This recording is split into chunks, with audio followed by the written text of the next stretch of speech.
Bismillahirrahmanirrahim. Assalamualaikum warahmatullahi wabarakatuh. Kebutuhan manusia terhadap agama.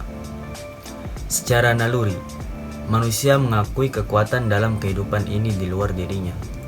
Ini dapat dilihat ketika manusia mengalami kesulitan hidup, musibah, dan berbagai bencana.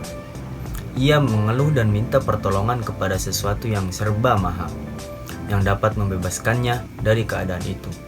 Ini dialami oleh setiap manusia. Nalurilah ini membuktikan bahwa manusia perlu beragama dan membutuhkan Tuhannya. Pengertian agama.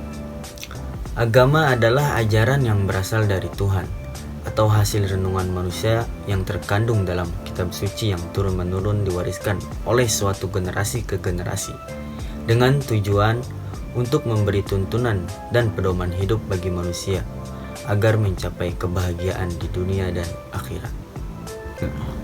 Lalu, apa itu fungsi dan kedudukan agama dalam kehidupan manusia?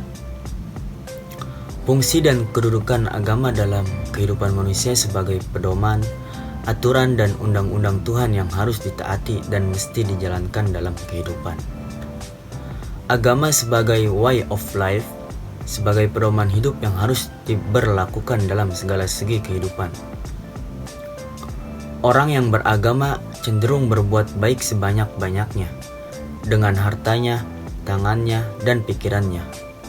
Dan dia akan berusaha sehabis daya upayanya untuk menghindarkan dirinya dari segala perbuatan yang keji dan mungkar.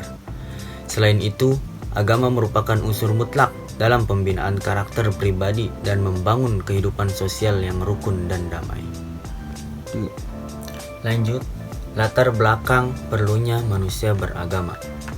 Ada 3 alasan yang melatar belakangi perlunya manusia beragama. Yang pertama, fitrah manusia. Dalam konteks hal ini di antara ayat Al-Quran dalam surah Ar-Rum ayat 30. Manusia insan secara kodrati sebagai ciptaan Tuhan yang sempurna, bentuknya dibanding dengan makhluk lainnya, sudah dilengkapi dengan kemampuan mengenal dan memahami kebenaran dan kebaikan yang terpancar dari ciptaannya. Lanjut, yang kedua, kelemahan dan kekurangan manusia. Menurut Quraisy Shihab, bahwa dalam pandangan Al-Quran, nafs diciptakan Allah dalam keadaan sempurna yang berfungsi menampung serta mendorong manusia berbuat kebaikan dan keburukan.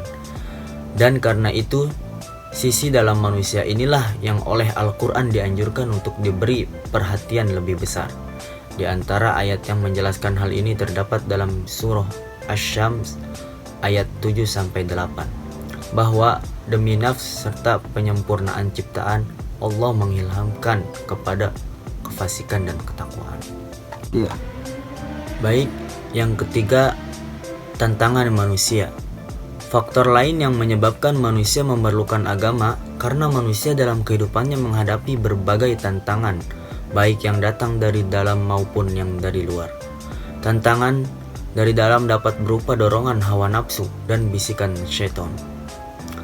Sedangkan tantangan dari luar dapat berupa rekayasa dan upaya-upaya yang dilakukan manusia yang secara sengaja berupaya ingin memalingkan manusia dari Tuhan.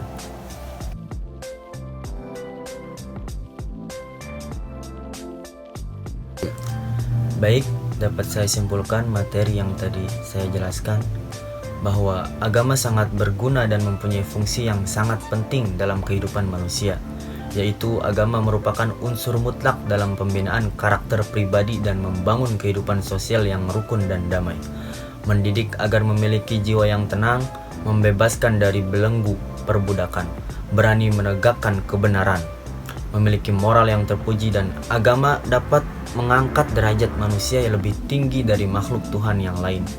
Kebutuhan manusia terhadap agama didasari oleh beberapa faktor dominan, yaitu yang tadi saya sampaikan, faktor fitrah, kekurangan dan kelemahan manusia, dan faktor tantangan yang dihadapinya. Oleh karena itu, agama adalah paket yang sangat dan amat dibutuhkan oleh manusia. Baik, mungkin itu saja yang dapat saya jelaskan. Kurang lebihnya mohon maaf. Wassalamualaikum warahmatullahi wabarakatuh.